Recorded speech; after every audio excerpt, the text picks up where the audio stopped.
nouvelles infos viennent de sortir à propos de l'enquête sur le drame de Crans-Montana et ces infos-là sont vraiment terribles et très dérangeantes. C'est les infos qui sont sorties sur l'enquête ces dernières minutes. On va en parler dans cette vidéo. On va parler d'une fameuse procédure pour empêcher l'enquête qui aurait été faite par les gérants. On va parler d'une fameuse bactérie qui aurait été à l'hôpital de Zurich. On va aussi parler d'un danger qui guette toutes les personnes qui parleraient dans les médias et sur internet du drame de Crans-Montana. C'est extrêmement inquiétant, mais c'est pas pour autant qu'il ne faut pas en parler. C'est pour ça que je vous fais cette vidéo. Je vous le dis tout de suite, avant de commencer cette vidéo, n'hésitez pas à vous abonner.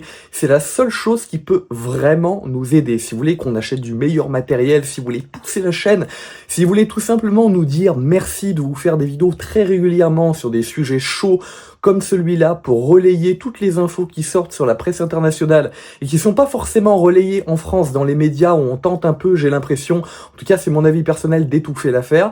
Si vous voulez nous remercier, cliquez sur vous abonner. Il y a beaucoup de gens qui nous regardent qui sont pas abonnés, donc faites-le si vous le pouvez, c'est gratuit et ça nous aiderait énormément. Je vous en serais extrêmement reconnaissant. N'hésitez pas aussi à liker la vidéo. Vous pouvez maintenant la booster. Une fois que vous l'avez liké, vous pouvez faire boost. Ça fait en sorte que la vidéo, grâce à vous, peut atterrir sur l'ordinateur de personnes qui ne l'auraient jamais vue au départ. Donc merci du fond du cœur à ceux qui nous aideront et on commence tout de suite la vidéo du jour. Alors vous allez voir, on va monter en intensité par rapport aux infos que je vais vous révéler aujourd'hui. On va aller de pire en pire.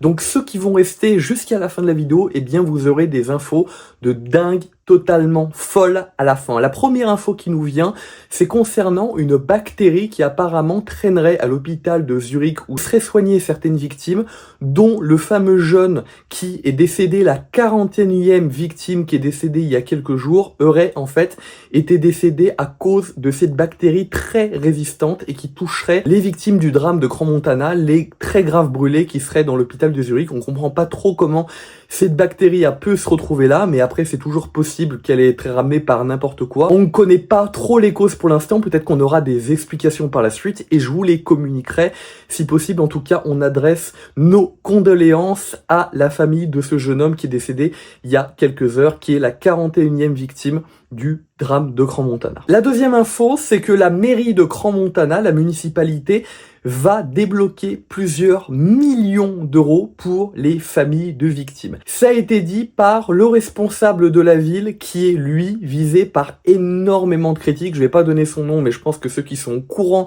de l'histoire vont le reconnaître. C'est quelqu'un qui n'a pas voulu s'exprimer dans les premiers jours et qui est d'ailleurs une des principales personnes qui est visée, en tout cas dans l'opinion publique, par les accusations de corruption. Voilà, donc le fait qu'il n'ait pas déjà voulu en parler dans les premiers jours, qu'il n'ait pas voulu réagir, ça a rendu les choses encore plus louches, ce qui a augmenté les accusations de corruption qui peut-être sont vraies, on va pouvoir le confirmer par l'enquête et par les journalistes qui vont sortir dans les prochaines semaines. On verra ça, je vous tiendrai au courant. En tout cas, moi je trouve ça un peu tardif, un mois après, de communiquer en disant on va débloquer. De toute façon, rien ne pourra remplacer toutes ces victimes qui ont été tués dans des conditions terribles et c'est ce que dit beaucoup de parents. Il y a beaucoup de parents qui s'expriment ces dernières heures, qui disent vraiment que leurs fils et leurs filles, leurs gamins ont été tués. Voilà, ils répètent que les issues de secours étaient fermées de l'extérieur, je le rappelle bien, et que tout était inflammable au niveau du plafond. Donc ces familles de victimes répètent bien dans les médias. Il y a beaucoup de gens qui disent non, mais qui essaient de minorer en disant que tout ce qui n'était pas aux normes, c'était pas si grave que ça, que les responsables sont les employés alors qu'ils étaient au courant d'absolument rien concernant les choses qui n'étaient pas aux normes, qu'ils avaient environ 3 secondes jusqu'à 10 secondes pour se rendre compte que c'était pas quelque chose qu'il fallait faire lorsqu'on leur a donné l'ordre de prendre les bouteilles et les trucs qui ont mis le feu au plafond. Moi je pense que c'est pas du tout de la faute des employés, en restant logique, ils avaient quelques secondes pour s'en rendre compte. C'est la faute de tous ceux qui ont installé ce contexte avec des mains, ils ont fait des choses physiquement qui ont mené à ce drame et c'est ce que disent les familles de victimes qui, pour moi, c'est mon avis personnel, sont dans la raison et dans la logique à 100%. Je les rejoins lorsqu'ils disent que leurs enfants ont été tués par tout ce contexte, par ces gens qui ont mis en place des choses et qui les ont tués. Voilà, c'est le mot qu'il faut employer. Lorsqu'on met en place un contexte dans un lieu où tout est hautement inflammable au niveau du plafond, qu'on demande aux serveurs qui ne sont pas au courant de faire une petite pirouette et que tout fout le feu et que les issues de secours qui sont censées évacuer les gens sont fermées de l'extérieur, je suis désolé, mais pour moi, oui, je rejoins les familles de victimes. Ces jeunes-là ont été tués. Ils ne sont pas morts par accident, ils ont été tués par un contexte, par des choses qui ont été mises en place physiquement, par des mains de certaines personnes qui ont fait des choses physiquement, et ces actions-là ont, par effet rebond, tué ces jeunes. Il faut dire les choses telles qu'elles sont. Donc je rejoins totalement ces familles de victimes et je trouve que le fait de dédommager, de toute façon, va jamais les ramener et il faudrait qu'il y ait une action en justice, c'est-à-dire qu'il y ait des gens, les responsables plus précisément, qui soient envoyés en tôle le plus vite possible, que ça ne traîne pas. Je pense sincèrement que c'est la seule chose qui pourrait réparer un minimum, même si un jeune en dessous de 20 ans ou en dessous de 25 ans qui meurt, même à un âge plus âgé, quelqu'un qui meurt à un âge plus âgé dans des conditions pareilles, ne ramènera jamais, n'atténuera jamais totalement la peine de leurs parents et de leurs proches. Et c'est quelque chose qu'on comprend à 100%. Mais la moindre des choses, ça serait pas de débloquer de l'argent, ça serait d'avoir une justice la plus ferme possible, la plus en adéquation avec ce qui a été commis. D'accord? Pas extrême, mais la plus en adéquation, c'est-à-dire pas en dessous, mais aussi forte que ce qui a été commis, et une justice qui arrive le plus vite possible et faite dans les meilleures conditions. C'est tout ce qu'on leur souhaite. Maintenant, on va s'attaquer aux infos les plus chaudes et les plus hallucinantes sur ce dossier, et je vais vous les dire tout de suite. Les parents d'un jeune garçon de 16 ans qui fait partie des victimes de Crans-Montana a dit dans la presse la phrase suivante, je vais pas vous la dire au mot près, mais je vais vous la dire pour que vous puissiez la comprendre quand même. La personne qui révélera l'identité de la personne qui a payé la caution du patron du bar pour qu'il soit libéré sera en danger. Qu'est-ce que ça veut dire? Qu'est-ce que ça veut dire? Vous allez pouvoir me le dire dans les commentaires. Pourquoi ils avertissent que cette personne qui a payé la caution, on le rappelle que c'est une caution qui a été payée depuis Dubaï, que c'est quelqu'un potentiellement de très très riche, on ne sait pas qui pour l'instant, peut-être que ça va être révélé par les médias internationaux, par Blick ou par la presse italienne, vu qu'ils révèlent énormément de choses ces derniers jours, mais en tout cas, les parents de ce jeune homme qui a été victime de l'incendie de Crans-Montana, de ce terrible drame, nous disent aujourd'hui dans la presse, d'après ce qu'ils savent, peut-être que c'est un avis, peut-être que c'est basé sur des sources sérieuses qu'ils ont eues, que la personne qui va révéler l'identité de cette personne-là, qui a payé la caution, court un grave danger.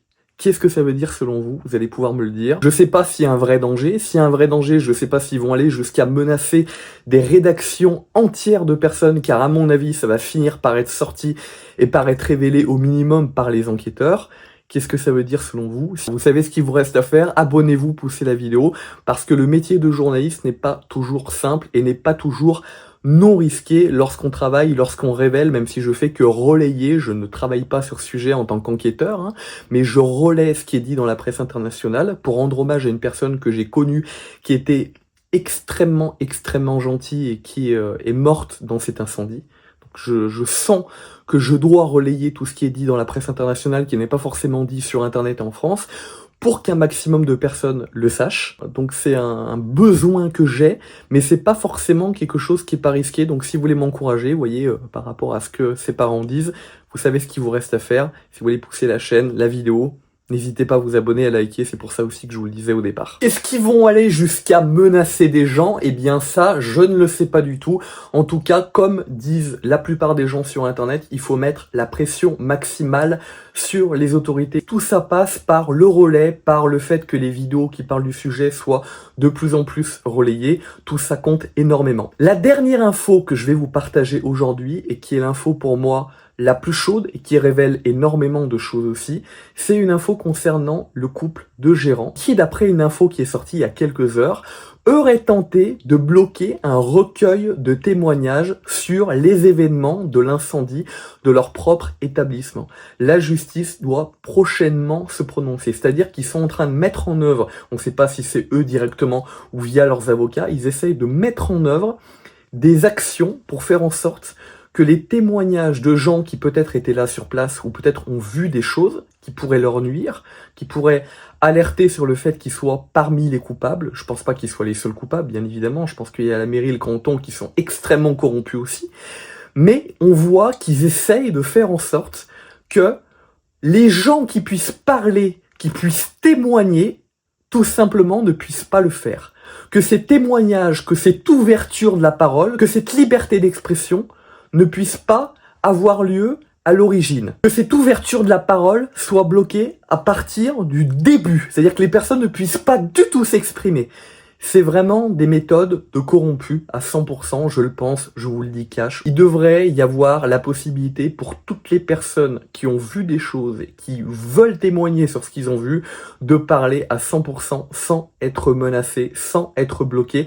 C'est la moindre des choses dans un drame pareil et on devrait soutenir toutes les victimes à 100% et ne pas leur cracher dessus comme beaucoup de sombres ordres qui ont craché sur les victimes, en tout cas au début du drame, qui étaient très nombreuses sur internet dans les premiers jours et qui, je vous le dis, ces personnes-là n'auraient jamais dit de telles insultes sur des gens qui sont entre la vie et la mort en train de se battre aujourd'hui, grands brûlés dans les hôpitaux. Ils n'auraient jamais dit ça devant les victimes elles-mêmes, mais aussi devant leurs parents. C'est des gens qui parlent que sur Internet, qui font un peu les cadors, mais qui, lorsqu'ils auraient pu se retrouver devant les personnes en question, devant leurs proches, n'auraient jamais osé, c'est même pas qu'ils auraient jamais osé, c'est qu'ils n'auraient jamais eu le moindre courage, la moindre once de courage pour dire un seul mot des phrases qu'ils ont dit terribles, des phrases dégueulasses qu'ils ont dit sur Internet pour cracher sur ces victimes-là. Donc c'est des gens qui sont stupides, qui sont méchants, mais qui, en premier lieu,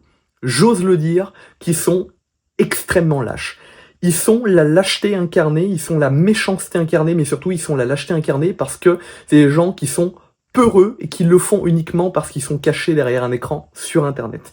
Merci à tous d'avoir aidé cette vidéo, et quant à moi, eh bien, je vous dis à bientôt. N'hésitez pas à me dire si vous voulez plus d'infos sur ce sujet, si vous voulez qu'on relaie les prochaines infos qui sortent dans la presse internationale sur le drame de Crans-Montana.